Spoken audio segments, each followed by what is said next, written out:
This holiday season, you might be looking for nutritious, convenient meals to keep you energized on jam-packed days. Factor, America's #1 ready-to-eat meal delivery service, can help you fuel up fast for breakfast, lunch, and dinner with chef-prepared, dietitian-approved ready-to-eat meals delivered straight to your door. You'll save time, eat well, and stay on track with your healthy lifestyle while tackling all your holiday to-dos. Too busy with holiday plans to cook, but want to make sure you're eating well? With Factor, skip the extra trip to the grocery store and the chopping, prepping, and cleaning up too, while still getting the flavor and nutritional quality you need. Factor's fresh, never frozen meals are ready in just 2 minutes, so all you have to do is heat and enjoy. When you're too busy running around to plan lunch, Factor has you covered with lunch to go. Effortless, wholesome meals like grain bowls and salad toppers that are ready to eat when you're on the go, no microwave required. Head to factormeals.com/MC911pod50 and use code MC911pod50 to get 50% off. That's code MC911pod50 at factormeals.com/MC911pod50 to get 50% off. With HelloFresh, you get farm-fresh, pre-portioned ingredients and seasonal recipes delivered right to your doorstep. Skip trips to the grocery store and count on HelloFresh to make home cooking easy, fun, and affordable. That's why it's America's #1 meal kit. Whether your resolution is to save money, eat better, or stress less, HelloFresh is here to help you do all three. Say hello to your most delicious year yet with fresh ingredients and chef-crafted recipes at a price you'll like delivered right to your door. So you've resolved to actually sit down and eat dinner around the table, but what do you do about those nights when your schedule is packed? Turn to HelloFresh's lineup of quick and easy meals, including their 15-minute recipes designed to help minimize mealtime stress. Every single meal I've had from HelloFresh has had easy-to-follow instructions, fresh ingredients, and when it's done, I feel like I'm out at my favorite restaurant. Go to HelloFresh.com/MC911free and use code MC911free for free breakfast for life. One breakfast item per box while subscription is active. That's free breakfast for life at HelloFresh.com/MC911free with code MC911free.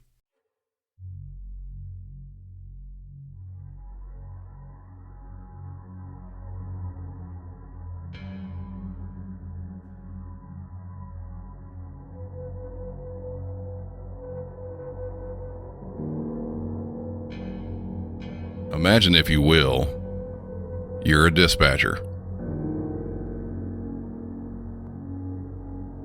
You're sitting in your chair at work, facing about a half a dozen computer monitors, going from call to call, typing away at a keyboard all the information that someone has given you on your current call. A citizen's calling in, telling police that they've woke to find their car has been broken into sometime overnight. No suspect info, just that their window was broken and various items in the car are missing.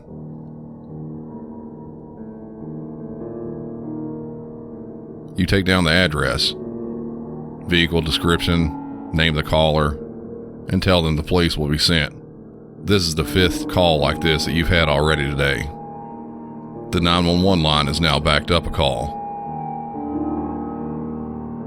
You quickly go back onto a ready status, not knowing what will come in next, and answer that call.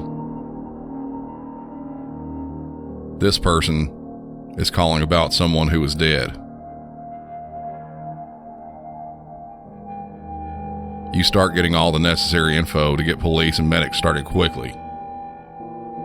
While gathering that info, the whole time in the back of your mind, you're posing the question to yourself: am I talking to a killer?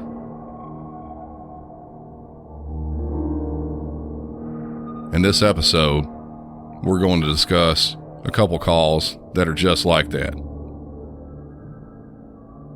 Can you tell? Can you tell if this is a killer? Welcome back to Music City 911.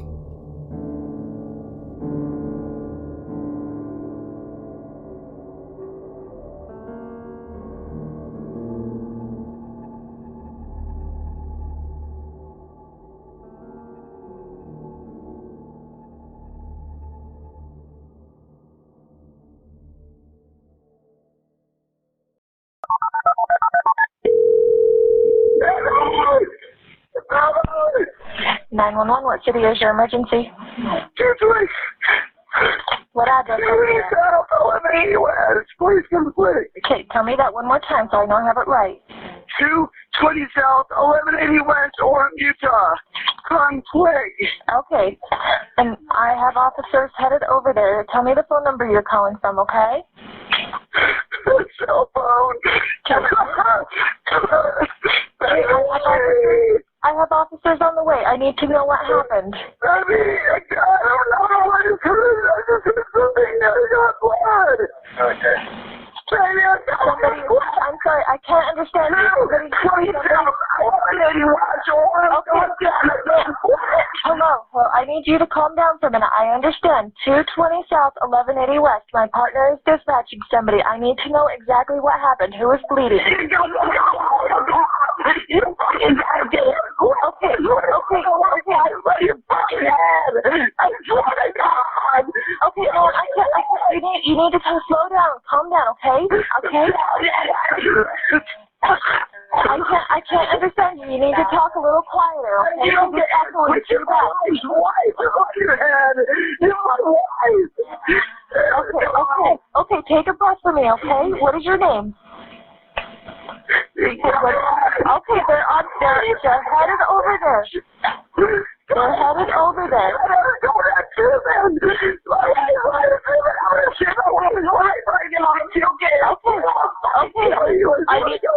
Okay, listen, I need you to listen to me. I need you to listen to me, okay? I need you to stop for a second, okay?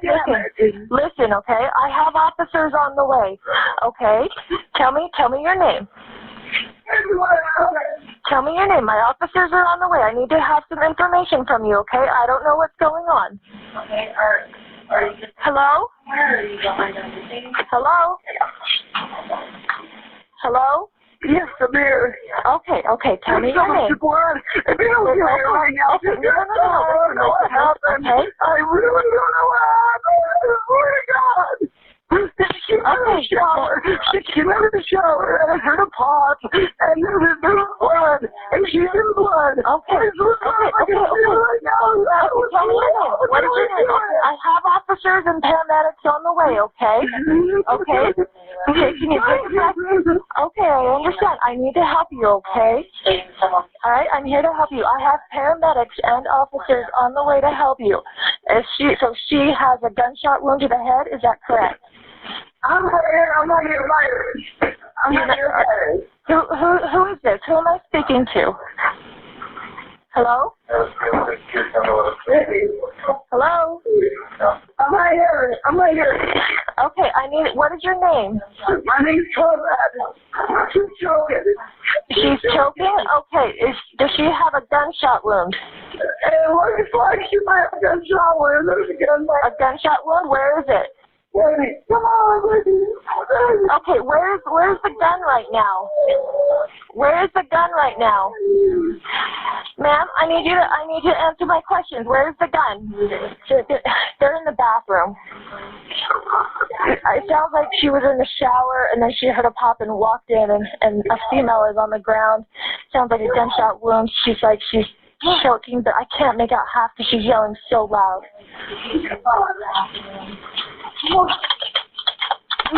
Hello, can you hear me? Hello? I need you to pick up the phone for me. Hello? I need you to pick up the phone and talk to me. I need you to pick up the phone and talk to me, okay? Can you hear me? They're on their way. I need you to talk to me so I can help you with her, okay? Okay, I can help you. I need you to answer the phone, and I need some information on where she's bleeding so I can help you with that, okay? No. Where is she bleeding? Out of her head? Okay. Is she conscious? Is this a trailer park? No, it's right across from Trafalgar, please. It's across from Trafalgar? There's so much blood. Okay, is the blood only coming from her head? Please. Is this a trailer or a house? It's a house. It's a house? Okay. Okay, is she still breathing? Okay, they're on their way. They're almost there. They're just outside. They need to find the house, okay? Okay, are you able to go outside? Okay, go outside. I sure have an officer there. Is that right? 306 in the area? Okay, I have an officer that's outside trying to find you. Can you go out and find him? Can you go out and find him? Okay, go out and get the officer so he can help you, okay? My officer's outside. Okay, to get help for her, I need you to let the officer know where you're at.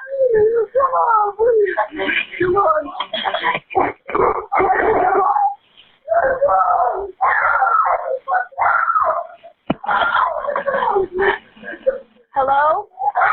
Phone number. Hello? Okay, I hear a male. Is that the officer on scene? Yeah, that's the officer. Hello? You better get up on the area.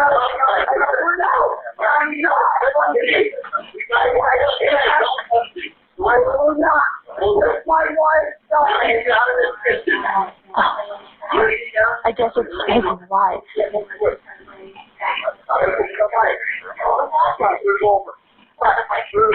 I guess it's a male, or no, I'm talking to a male and it's his wife.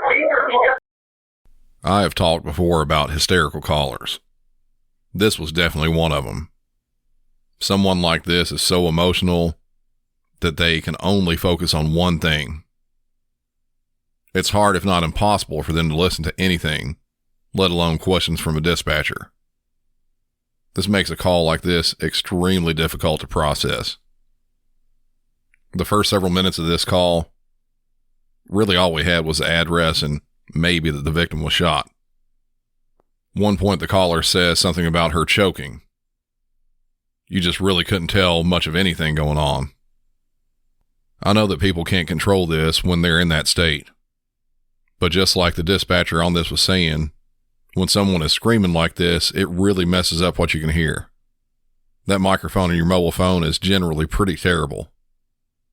Combine that with the compression that's used to save bandwidth by the cell phone carriers, and it's just a recipe for a shit-sounding call. This is 100% in the shit-sounding call region. It was so bad that the dispatcher thought this was a female caller. It wasn't. During something like that, you don't know what emotion you'll have. If you can, try to control and listen. Luckily, the police did get there to this one pretty quickly. Any further hysterics from the caller, and they might not have got there for several more minutes.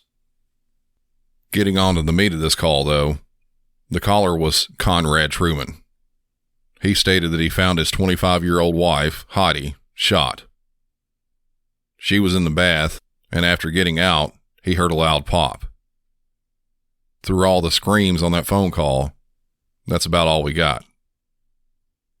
Going from just the 911 call, what do you think? Was Conrad the killer? If he is, that has to be one of the best acting performances I've ever heard. But there are still more details to be had. Police arrived to find Conrad covered in Heidi's blood, sobbing and screaming. He was very uncooperative and belligerent with the responders, and even threatened to, quote, kill them and everyone they know if they didn't save her life. He was also very intoxicated. 5 hours after this happened, he still had a blood alcohol content of 0.07, nearly the legal limit for drunk driving. The story about what happened, there are a lot of possibilities and variations. Early on, according to Conrad, the two had been watching the show Dexter on TV together and drinking Maker's Mark whiskey. He said they heard some yelling outside, and Conrad decided to investigate what it was. He had a gun and took his dog with him. He said that there was an unidentified black male that was seen while out looking around. After he came back in, Conrad said that he and Heidi got into an argument over getting another dog. He made it out to police like this was just a casual disagreement. But it was bad enough that Heidi decided she wanted to take a bath to cool off.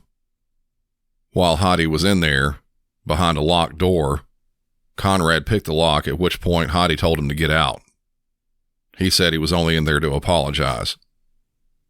Minutes later, he said he heard a loud pop and turned to see Heidi standing there naked and stumbled to the ground.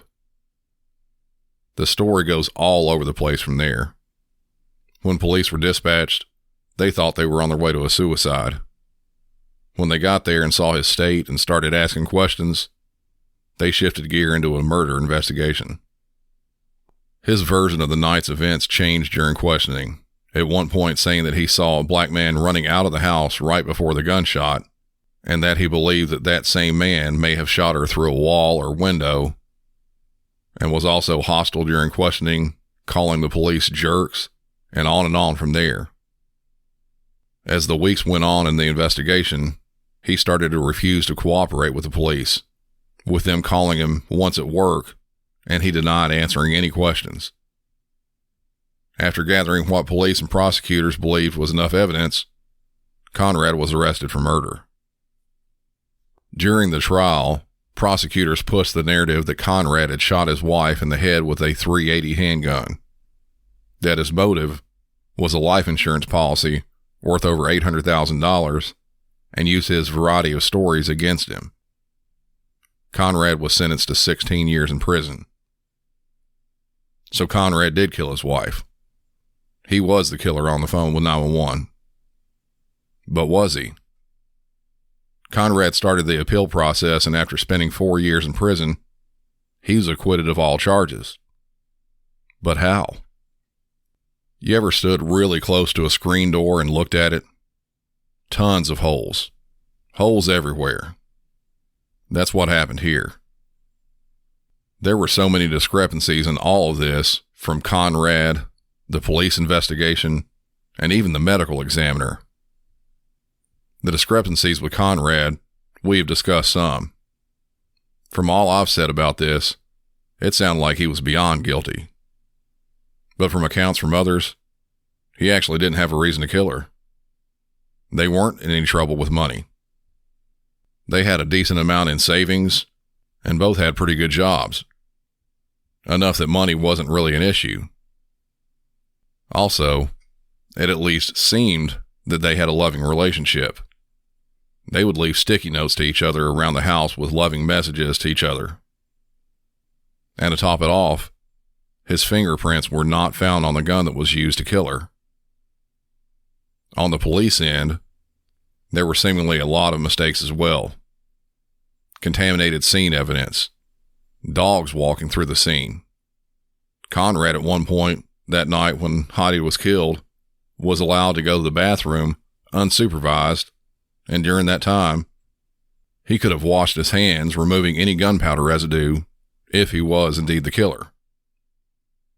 The medical examiner early on, going on statements from police, determined that this was a homicide, not a suicide. Police stated that she had been shot and then stumbled the length of the hallway, which was, according to police, a little over 13 feet. The examiner said that there was no way she could have made it that far after having a gun pressed hard against her head and then shot. But later, another mistake was brought forward. The hallway was a little under 12 feet long. This difference, which was between 1 and 2 feet, was enough to make the medical examiner change his own decision of deeming this a homicide to a possible suicide. Now, I'm obviously no doctor. I'm no medical examiner, but I have a couple problems with this. Number one, most people who are shot directly in the head, they die almost immediately. If they're standing up, they'll fall right there where they are. Yes, it depends on what was actually hit inside the head, but most of the time, they just fall right there. Past that, you can't tell me that the difference of a maximum of 2 feet is going to make you rise up and say, yep, I was wrong. Definitely not a homicide. So this was a suicide, right? Gunpowder residue was found on her hands and her fingerprints were on the gun. But even with that, it's a hard sell. As I said before, Heidi, at least from the outside, it seemed like she had a good relationship with her husband. She also went and got in the bath. Yes, it was after an argument and while she was drinking, but who takes a bath and then kills himself on purpose? There was also talk about her shaving her legs that morning. A suicidal person doesn't typically go about doing normal things like that. There were no indications she was suicidal at all. Her family and friends, they all said the same thing. So where does that leave us? Did Conrad murder Heidi? Did Heidi commit suicide? Or was this all some sort of an accident? I can't say. Heidi did at least take a gun with her into the bathroom that night. Her reason for it, who knows? Maybe she was scared of a drunken Conrad who had already had a different gun with him earlier. Maybe she did have a plan to kill herself. Or maybe she was afraid of this unknown black male that Conrad talked about that no one ever found. There are so many holes and variations in this, I don't even know where I stand on this. He was acquitted during the appeal. There was enough evidence to at least cross the jurors into a reasonable doubt state of mind. So like I said, here I am sitting confused, probably just like y'all are. This one I believe we'll have to go and talk more about in the discussion group. Maybe there's a lot more to it that I just don't know about, that my research didn't touch. There are just way too many possibilities for me to say with 100% certainty that any of those things were in fact the way it all went down. But we do have another call. Maybe this one will be a little bit easier to figure out. 911, what's the address to your emergency? Oh, okay, and the phone number you're calling from with area code, please? And what's the problem? Tell me exactly what happened. I just killed my son. What do you mean you just killed your son? I'm hearing voices. Oh, okay.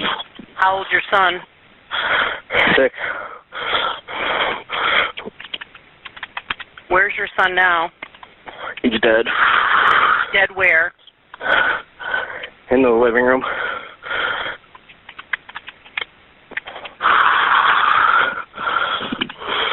All right.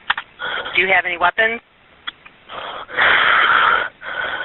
Can you just send in cops? Yeah, we're doing that now. What's your name? Matt Pomeranko. I'm sorry, the first name? Matt. Matt? Spell your last name for me, Matt. PONOMARENKO.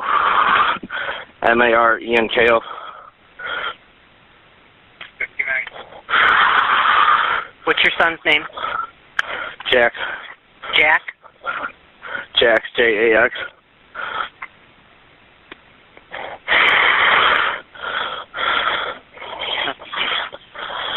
And you said you're hearing voices?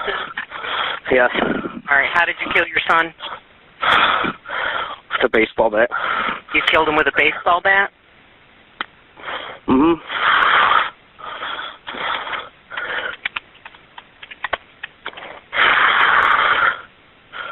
And why did you kill him with a baseball bat? I don't know. Was there anyone else there with you and him? No.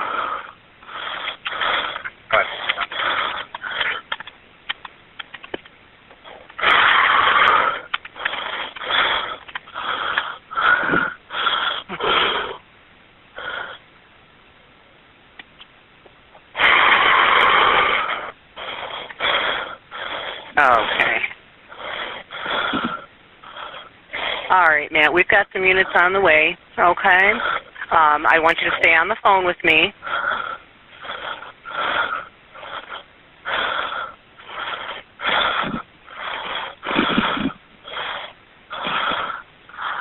And when did you do that?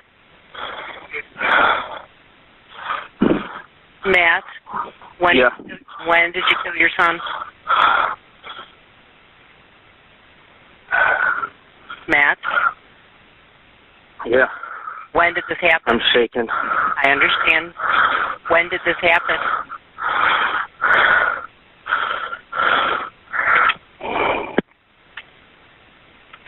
Matt? When did this happen?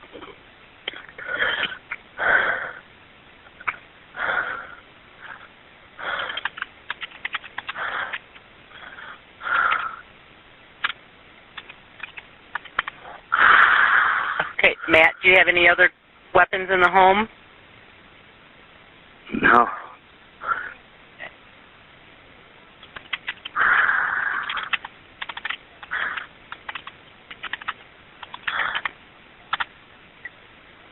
And when did this happen?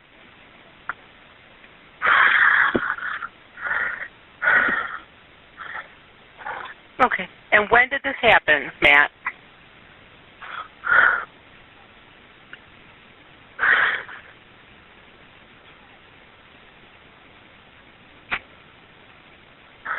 Matt, you still there with me?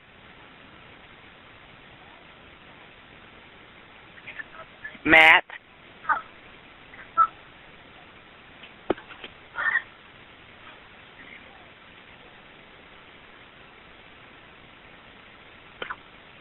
Okay.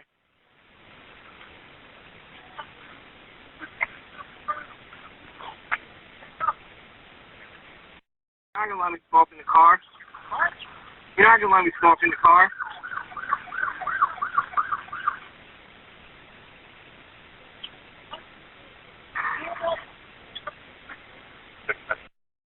Matt? Matt, where are you?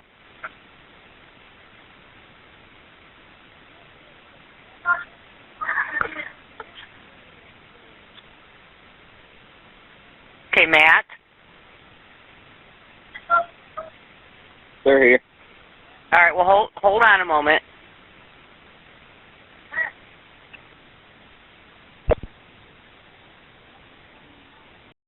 This one, unfortunately, is exactly as it seems. This all happened last year in Ohio.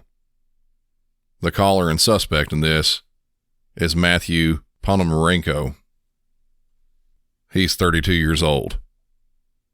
I wish this would have gone a different way, that maybe the voices in his head were part of a drug or mentally induced hallucination where he thought it was all real.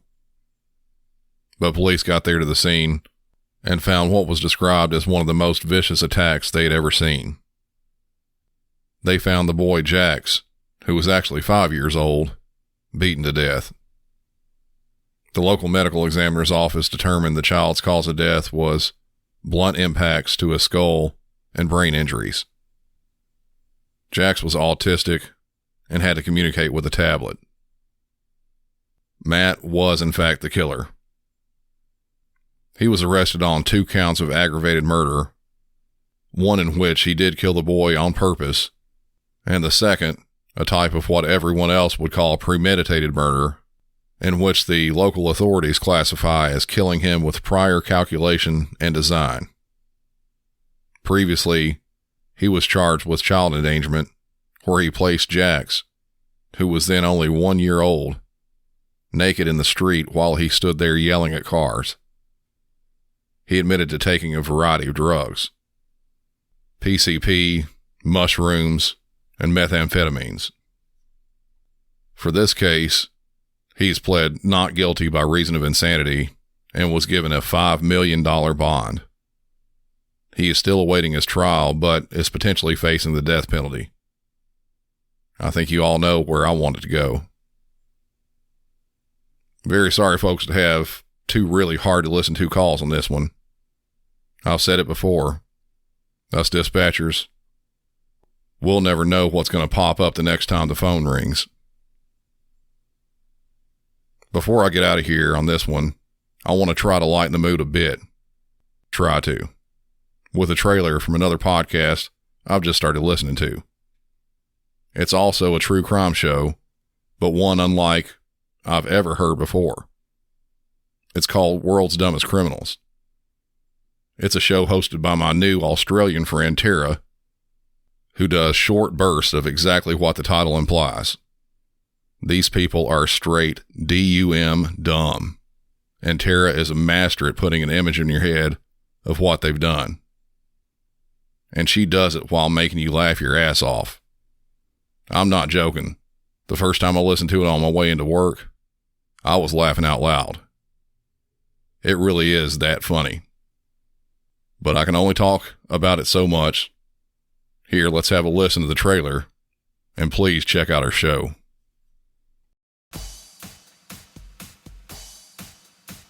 Do you love listening to true crime podcasts, but could do with hearing something a bit lighter as well? I'm Tara Saraban, host of World's Dumbest Criminals podcast. It's a show all about the most ridiculous and bizarre true crime stories from around the globe. World's Dumbest Criminals is available on iTunes and anywhere else you listen to podcasts.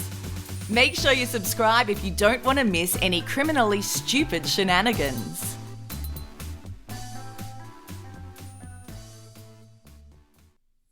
As always, follow the show on all social media, Facebook, Instagram, Twitter, TikTok, and especially the discussion group on Facebook, where I hang out at the most.